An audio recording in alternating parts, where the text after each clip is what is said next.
안녕하세요. 저는 다른 건 모르겠고 사람 보는 눈 하나는 다른 사람들보다 타고났습니다. 그래서 늘 학창시절과 직장 생활을 하며 쓰레기 같은 인간들을 피해 다녔다며 자부심을 가졌었어요. 하지만 몇 년 전에 만난 한 사람으로 인해서 저의 자부심은 한순간에 바스러져 버렸죠. 이제껏 살면서 인간관계 때문에 이렇게까지 스트레스 받은 적이 단 한 번도 없었거든요. 이 사람 때문에 몇 년간 저는 지옥에서 사는 거나 마찬가지였습니다. 저는 어릴 때 부유하진 않았지만 그렇다고 가난하지도 않은 정말 평범한 집안에서 자랐어요. 흔히들 돈이 있어야 행복도 같이 온다고 하지만 저 말처럼 집안에 돈이 많은 것은 아니었어도 저희 가족은 누구보다 사이가 돈독하고 화목한 가정이었어요. 서로 바라만 봐도 괜시리 웃음이 튀어나오는 그런 가족이었죠. 저희 부모님은 대기업에 다니는 회사원이었어요. 두 분 다 부유하지 않은 가정에서 태어나서 미래 자신들의 자식들에게만큼은 가난을 물려주지 않겠다며 악착같이 공부해서 대기업에 들어가셨다고 하시더라고요. 같은 회사를 다니며 힘든 직장 생활을 서로 도와주다 마음이 통했던 두 분은 결혼까지 하게 되셨대요. 저희 부모님께서 대기업을 다니셔도 부양할 가족이 많아서 월급을 받는 족족 가족들 밑으로 들어갔대요. 각 집안의 막둥이들이 취업을 하면서부터 월급을 온전히 자신들을 위해 쓸 수 있었다고 하시더라고요. 당시 돈이 없어서 월세로 살고 계셨는데 월급을 몇 년간 모아서 겨우 지금의 집을 살 수 있었다더라고요. 부모님께서 지금껏 힘들게 살아온 과정들을 듣고 저도 부모님처럼 열심히 살아야겠다고 생각했었죠. 그리고 이건 제가 중학생 때 알게 된 것인데 저희 외가 쪽이 원래는 무당 집안이었다고 하더라고요. 보통 대대로 이어져야 하는 게 정상인데 저희 어머니 때부터 신기가 약해져서 외할머니까지만 무당을 하시고 저희 어머니는 무당을 안 하셨다고 하더라고요. 신기가 약해졌긴 하지만 아예 못 느끼는 건 아닌지 어머니는 항상 기분이 찝찝할 때 저보고 무슨 일이 생길 것 같으니 늘 조심하라고 언지를 주셨었어요. 이게 신기와 연관이 있는 건지는 모르겠는데 제가 볼 땐 어머니처럼 신기 같은 게 있는 건 아닌 것 같고 태생적으로 사람 보는 눈은 약간 있는 것 같더라고요. 다른 사람의 속내를 들여다보는 능력이 있다고나 해야 할까요? 그 사람이 하는 이야기를 조금만 들어봐도 어떤 사람인지 금방 파악이 되는 거예요. 어떤 속셈으로 제게 다가왔고 앞으로 어떤 행동을 할지 예상이 가기 시작했어요. 저는 그런 식으로 제게 도움이 되지 않을 사람들을 피해 다니며 안정적인 인간관계를 유지해 왔었어요. 이건 학창시절과 회사 생활할 때는 물론이고 연애를 할 때도 마찬가지였어요. 초기 얼마나 좋던지 남자친구가 저 몰래 바람을 피면 제가 직접 현장을 잡는 건 기본이었고 한 번은 만나고 있던 남자친구가 사기꾼인 것도 잡아냈었다니까요. 이 정도 되니까 이게 단순하게 촉이 맞는 건지 제 자신이 무서울 때도 많았어요. 저는 더 이상 저런 추한 꼴을 보고 싶지 않아서 연애를 안 하려고 했어요. 그런데 친구가 정말 괜찮은 남자가 있다고 이 기회 놓치면 정말 후회할 것 같다고 하는 거예요. 자신이 결혼 안 했으면 당장 이 남자 만났을 거라고 호들갑 떨길래 어떤 사람인지 궁금하긴 하더라고요. 단순 궁금증으로 소개팅에 나갔다가 초고속으로 결혼까지 하게 될 줄은 꿈에도 몰랐어요. 집안도 어느 한쪽으로 기울지 않고 저와 남편 둘 다 비슷하게 평범한 집안이었어요. 외동아들이라길래 오냐오냐 자라서 자기밖에 모를 거라는 편견이 있었는데 제가 생각했던 것과 다르게 배려심도 많고 저를 엄청 챙겨주더라고요. 아마 남편과 결혼하게 된 이유도 항상 저를 먼저 생각해주는 마음이 있었던 것 같아요. 결혼한 지 몇 년이 흐른 지금도 남편은 여전히 무슨 일이 생기든 늘 저부터 생각해주거든요. 저는 남편과 단기간에 사랑에 빠졌고 만난 지 6개월 만에 소중한 생명이 찾아왔어요. 처음 임신 사실을 알곤 겁이 나서 남편에게 말도 못하고 혼자서 끙끙 앓으며 남편도 멀리 했었어요. 남편은 계속 자신을 멀리하는 제 반응에 벌써 저희에게 권태기가 왔다고 생각을 했었대요. 제가 임신을 했을 거라는 것을 정말 생각하지 못했고 어떻게 하면 권태기를 이겨낼 수 있을까라는 생각밖에 안 했다고 하더라고요. 남편에게 사실대로 임신을 했다고 털어놨을 때 자신한테 질린 게 아니라서 다행이라고 안심했대요. 그리고 늘 배려했던 사람인지라 먼저 제 의사부터 물었죠. 수연아, 너는 어떻게 하고 싶어? 난 너가 어떤 선택을 하든 다 받아들일 거야. 낳고 싶다고 하면 책임질 거고 수술하고 싶다고 하면 그 의견도 존중해 줄 거야. 난 우리가 만난 지 이제 6개월밖에 안 됐는데 잘 살 수 있을까 싶기도 하고 지금 너무 걱정부터 앞서서 잘 모르겠어. 오빠는 어떻게 했으면 좋겠어? 내 솔직한 심정은 너와 아이 둘 다 책임지고 싶어. 책임질 능력도 되고. 연애 기간이 짧아서 불안한 거 아는데 나 한 번만 믿고 아이 낳을까 우리? 저는 남편을 믿고 배가 더 부르기 전에 결혼을 한 뒤 아이를 낳기로 결심했어요. 이미 결혼 전 시부모님을 몇 번 뵌 적이 있기 때문에 시댁 걱정도 없었어요.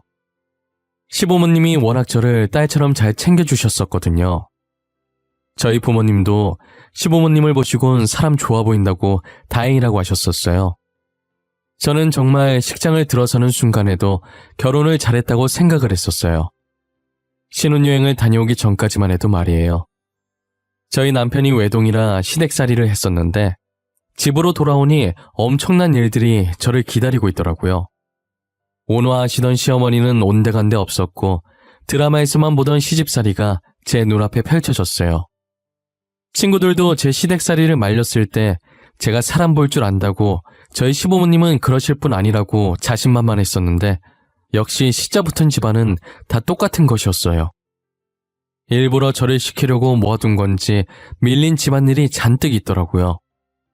집안도 엉망이고 세탁물도 세탁기에 가득 차 있고 금방 먹은 것 같은 설거지거리들도 쌓여 있고 그야말로 집이 쓰레기장인지 돼지우리인지 모르겠더라고요. 하필 남편이 회사에 급하게 일이 있다고 불려가는 바람에 도와줄 사람도 없었어요. 제게 닥친 현실을 부정하려고 했지만 시어머니께서 저를 부름과 동시에 현실을 직시하게 되었죠. 정신 차려보니 제가 설거지를 하고 있었고 빨래를 돌리고 청소까지 하고 있더라고요. 임신 초기에 몸조심해야 하는데 신혼여행 다녀오자마자 집안일 한다고 몸을 쉬질 못해서 그런지 아랫배가 살짝 당겨오는 기분이 드는 거예요.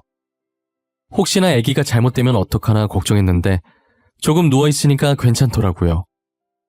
날이 갈수록 시어머니의 본성이 드러나기 시작했는데 첫날부터 저 난리였음에도 불구하고 여기서 더 드러날 게 있다니 대단할 지경이었어요.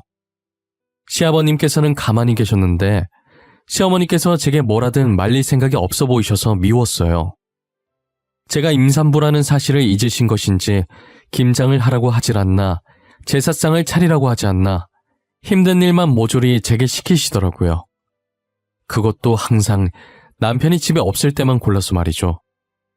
남편은 제가 이런 수모를 당하고 있는지 전혀 모르고 제가 괜히 말했다가 모자 사이만 갈라놓는 나쁜 아내, 며느리 될 것 같아서 말도 못하겠는 거예요. 제가 시어머니 때문에 밤마다 남편 몰래 얼마나 울었는지 몰라요.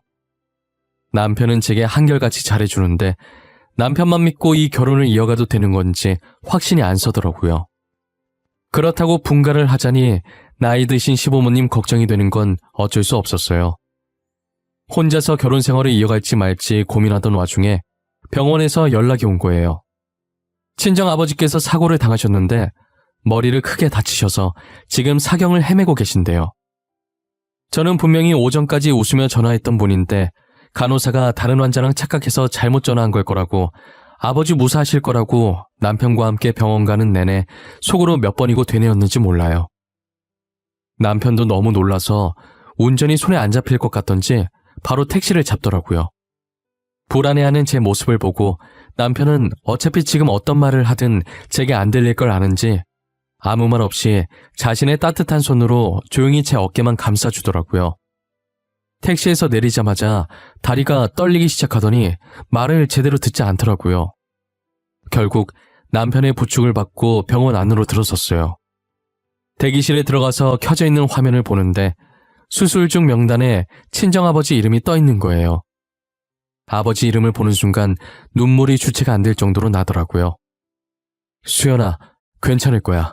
수술하면 다 괜찮아지실 거야. 너무 걱정하지 말자. 아버님 강한 분이시잖아. 그러니까 잘 이겨낼 수 있게 씩씩하게 기다리고 있자, 응? 오빠, 나 아직 아빠한테 효도도 못 해드렸는데 어떡해? 아빠랑 하고 싶은 게 너무 많이 남았는데 어떡하냐고. 결혼한 뒤로 잘 챙겨드리지도 못하고. 아버님 태어나시고 효도해드리면 되지. 아버님 분명히 이겨내실 거야. 이대로 가실 분 아니야. 아버님은 어떻게 여기까지 오신 분인데. 나 진짜 나쁜 상상하기 싫은데 왜 계속 이상한 느낌이 드는 걸까? 나 무서워. 알잖아, 내 촉 좋은 거. 지금 기분이 너무 무서워. 뒤늦게 저희 연락받고 오신 친정어머니께서 넋을 놓고 대기실로 오시더라고요. 대기실에 앉아있는 저희를 보자마자 다 자기 잘못이라고 주저앉으시더라고요. 다 내 잘못이야. 수연아, 나 때문에 네 아빠가 어쩌면 좋니? 내가 나가지 말라고 더 세게 말렸어야 했는데 다 내 탓이야. 엄마, 그게 무슨 말이야? 엄마 잘못이라니. 엄마가 사고 낸 것도 아니잖아.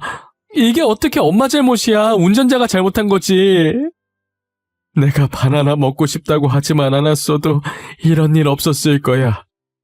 바나나가 먹고 싶다고 입 밖으로 내뱉는 순간 이상한 기분이 들더라고. 그래서 나가지 말라고 했는데. 저녁을 먹고 바나나 먹고 싶다는 친정어머니의 말에 친정아버지께서 나갈 준비를 하셨다고 하더라고요. 평소에 두 분이 사이가 워낙 좋았던지라 이 말만 들었을 땐 평소와 다를 게 없었어요. 하지만 친정아버지께서 나갈 준비를 할 때 친정어머니께서 알 수 없는 느낌을 받았다고 하시는 거예요. 제가 초반에 친정어머니께서 약간의 신기가 있다고 말했었잖아요. 이상한 느낌을 받고 친정아버지가 못 가게 잡았는데 별일 없을 것이라고 집안 마트 잠깐 가는데 그 사이에 뭔 일이 생기겠냐고 하고 나갔다는 거예요. 저희 친정 아파트 단지에서 바로 길 건너면 대형마트가 있었거든요. 친정아버지께서 신호를 기다리고 있는데 비틀거리는 차를 미처 보지 못하고 사고를 당하신 거죠.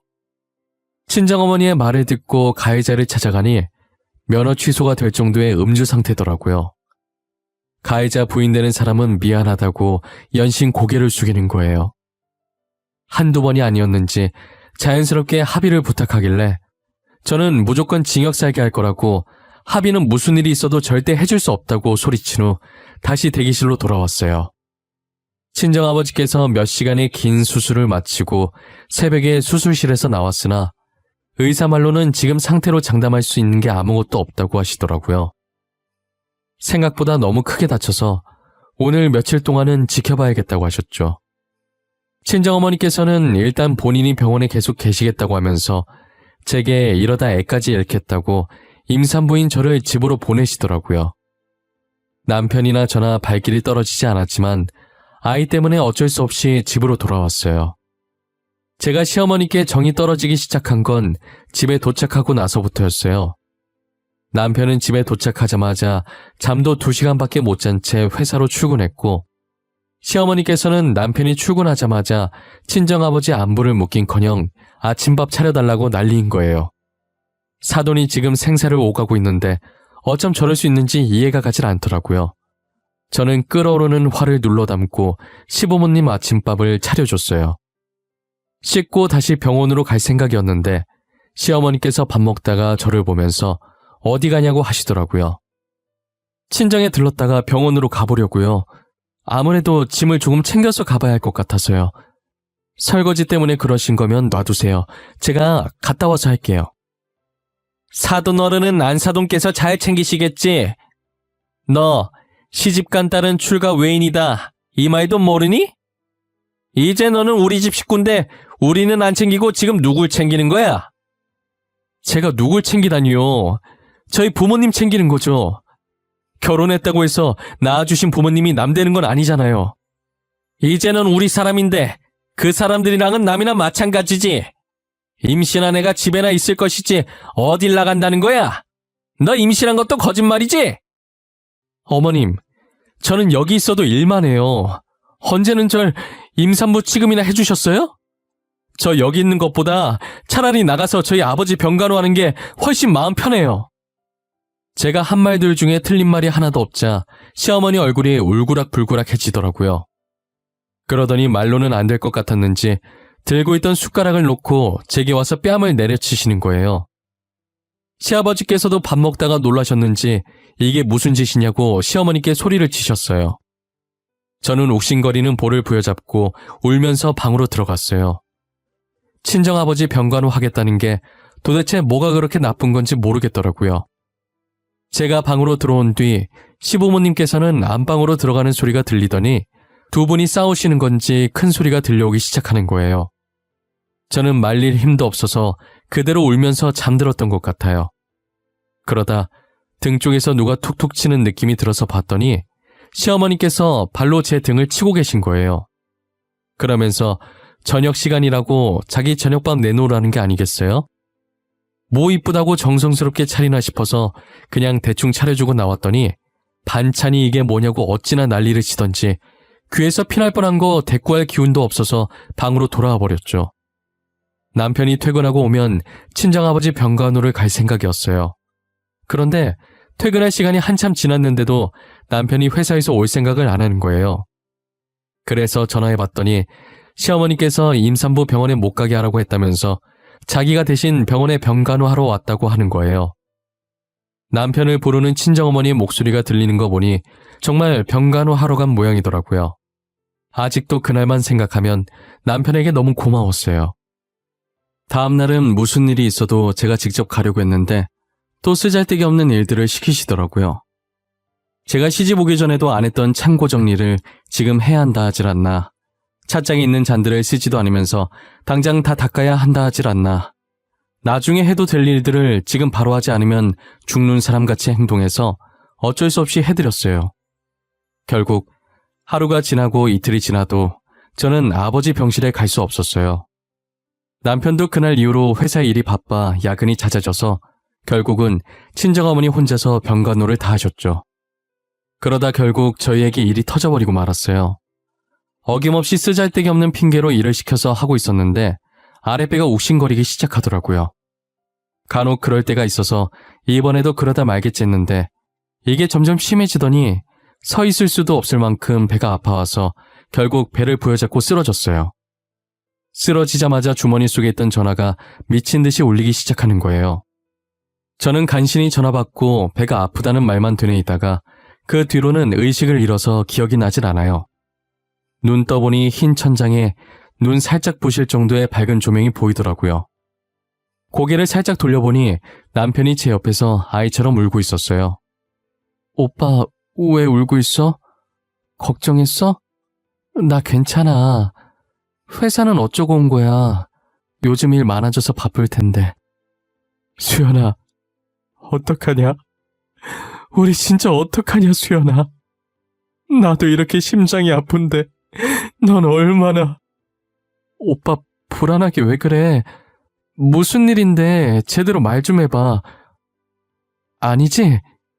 내가 생각하는 그거 아니지? 어? 울지만 말고 말 좀 해봐. 애기가 우리 곁을 떠났어. 그리고 아버님도 같이 떠나셨어. 우리 애기랑 손잡고 떠나셨어. 우리 진짜 어떡해.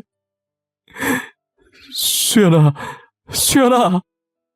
저는 남편의 말에 충격을 받아서 그대로 의식을 잃었어요. 뱃속에 있던 아기도 떠나보냈는데 거기다 친정아버지까지 떠나보낸 거예요. 제가 쓰러질 때 전화 왔던 게 친정아버지 부고를 제가 알리려고 저희 친정어머니께서 전화하셨던 거예요. 친정어머니는 배 아프다는 제 말에 아이가 잘못될 거라는 걸 직감하고 구급차를 부르려고 했는데 집 주소를 몰라서 남편한테 전화를 했다고 하시더라고요. 시어머니에게 불려다녀 끝끝내 친정아버지 병실에 가보지도 못했고 아이까지 떠나보냈어요. 저는 아직도 그날이 생각나서 시어머니를 저주하고 싶은 마음이 간절히 들어요. 친정아버지 마지막 가시는 모습도 못 본 불효녀가 저 말고 또 있을까요? 지금 이 글을 쓰면서도 다시 그 기억을 끄집어내려고 하니 많이 사무칩니다. 시간을 되돌릴 수 있다면 얼마나 좋을까요? 시어머니께서는 저희 친정아버지 장례식장에 와서도 제 속을 뒤집어 놓으셨어요. 자기가 일 시켜서 유산하게 됐는데 뻔뻔하게 제 멱살을 잡으면서 자기 손주 살려내라고 소리치더라고요. 친정어머니와 남편이 달려와 지금 뭐하는 짓이냐고 시어머니 손을 떼면서 일단락되는 줄 알았는데 그 자리에 주저앉으면서 장례식장 떠나가라 우시는 게 아니겠어요? 조문 온 사람들이 다 저희 쪽으로 쳐다보니까 결국 남편이 시어머니를 밖으로 끌어냈어요. 장례식이 끝나고도 시부모 잘못 만나 꼬이기 시작한 제 인생이 안타까워서 눈물이 멈추질 않더라고요. 솔직한 심정으로는 그 당시에 모든 걸 다 포기하고 친정아버지 곁으로 가려고 했었어요. 친정아버지도 잃고 소중한 제 아이도 잃었는데 과연 제가 계속 살고 싶은 마음이 있었을까요? 하지만 홀로 남은 친정어머니가 생각나 다시 마음을 다잡고 살아보자고 생각했죠. 제가 마음을 다잡은 지 얼마 지나지 않아 시아버지께서 병에 걸리신 거예요. 간암 말기로 이미 암 진행이 많이 된 상태라 수술을 할 수 없을 정도라고 하시더라고요. 남편은 자신의 부모님이니 애초에 저한테 부탁할 생각조차 하지 않았고 자신이 휴직을 쓰든 해서 병간호를 하겠다고 했어요. 그 소리를 들은 시어머니께서 당연히 가만히 계실 리가 없었죠. 집에서 버젓이 놀고 있는 사람이 있는데 왜 네가 휴직을 쓰니? 너가 일 안 하면 우리 집 뭐 해 먹고 살라는 거야? 제가 모아둔 돈 있어요. 당분간 그거 가지고 생활하셔도 충분해요. 그리고 집에서 놀고 있는 사람이 어디 있어요? 어디 있긴. 일 안 하고 집에서 놀고 먹는 니네 마누라 있잖아. 이제 며느리도 우리 집 식구인데 며느리가 시아버지 모셔야지 왜 엄한 사람이 휴직을 한대? 어머니, 집사람 임신했다는 핑계로 장인어른 병간호 못하게 해놓고 지금 남의 아버지 병간호를 시키겠다고요? 말이 되는 소리를 하세요. 그리고 어머님, 제가 집에서 논다고요? 저 이 집에 시집 와서 단 한 번도 놀아본 적 없어요. 제가 유산한 건 어머님 때문이에요. 알아요? 그날도 괜히 안 해도 될 일을 시켜서 그렇게 된 거잖아요. 시어머니께서 저를 계속 집에서 아무것도 안 하는 식충이 취급을 하길래 저도 화가 난 나머지 이때까지 시어머니께 겪었던 수모들을 남편에게 말하기 시작했어요.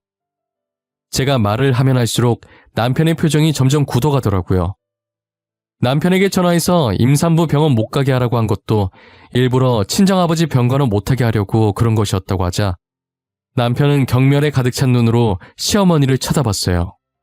시어머니 얼굴은 하얗게 질려서 흔들리는 눈으로 딴 곳만 쳐다보고 계시더라고요.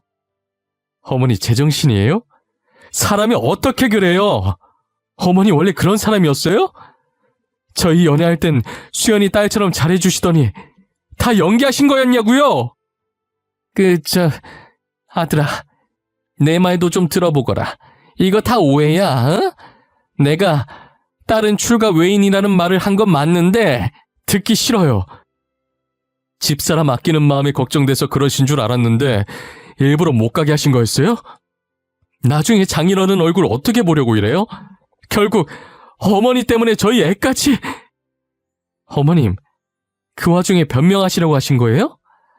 제가 한 말 중에 과장된 말 하나도 없어요. 그리고 저희 애 어머님께서 그렇게 만들어 놓고 장례식에서 어쩜 그렇게 뻔뻔하게 저한테 그러세요? 그럼 아버님 장례식에 와서 손주 살려내라고 소리 지르던 것도 다 연기였어요? 저 이제 어머니가 무서워요. 다시는 보고 싶지 않아요. 저희 분가할 거고 아버지도 어머니께서 모시세요. 남편은 그간 제가 당한 고통이 이것과는 비교도 안 되겠지만 반의 반만이라도 느껴보려고 하면서 시아버지의 병간호를 시어머니께 맡기시고 연을 끊어버렸어요. 저희는 그 길로 집에 돌아와 짐을 정리하고 분가를 해서 둘이서 살기 시작했죠. 저는 가끔씩 친정아버지와 아이가 떠나던 날을 생각하며 울었어요. 남편은 그럴 때마다 아무 말 하지 않고 저를 감싸주면서 같이 울어주었죠. 시어머니와 함께 살지 않으니 숨통이 트이는 기분이었어요. 그렇게 1년 정도 살다 보니 늘 제 곁을 지켜주는 남편 덕분에 아팠던 기억도 이젠 어느 정도 아물고 더 이상 아프진 않지만 지워지지 않는 흉터로 여전히 남아있더라고요. 모닝커피를 마시다 문득 쎄한 기분이 한순간에 저를 덮치더라고요. 저는 곧장 방에 들어가 남편에게 잊고 있었던 시아버지의 상태를 물어봤어요. 제 물음에 귀신을 속여도 저는 못 속이겠다고 하면서 웃길래 왜 그러냐고 했더니 안 그래도 방금 전화로 부고 소식 들었는데 끊자마자 제가 방으로 들어왔다는 거예요. 가끔 저도 이런 쪽으로 제 촉이 맞을 때마다 깜짝깜짝 놀라곤 해요. 남편이 저보고 같이 가겠냐고 물어보길래 시아버지께서 제게 뭔 짓을 한 건 아니지만 시어머니를 말려주시지 않아서 좋은 감정이 있었던 게 아니라 안 가겠다고 했어요. 남편은 장례식을 마치고 돌아와서는 헛웃음을 치더라고요. 아버님 잘 보내드리고 왔어? 뭐야? 거기서 무슨 일이 있었어? 왜 혼자서 헛웃음을 치고 있어? 아버지 사망보험금 있잖아. 그거 다 나한테 왔다? 원래 어머니한테 가야 되잖아.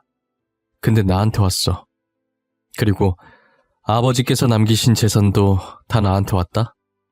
웃기지? 그래? 하나뿐인 아들한테 주시고 싶으셨나 보다. 어머님이랑 아버님도 사이가 안 좋으셨나 봐? 그러니까 어머님한테는 하나도 안 남기고 오빠한테 주셨겠지. 아버지께서 나랑 너한테 편지 남기셨거든? 나한테 주신 편지 읽어보는데 가관이더라. 여기 수연이 너한테 남긴 편지도 있어. 읽어봐. 남편이 제게 건넨 건 시아버지께서 돌아가시기 전에 저희에게 남긴 편지셨어요. 돌아가시기 직전에 저희에게 남기신 듯 평소 정갈하던 글씨가 삐뚤빼뚤했어요.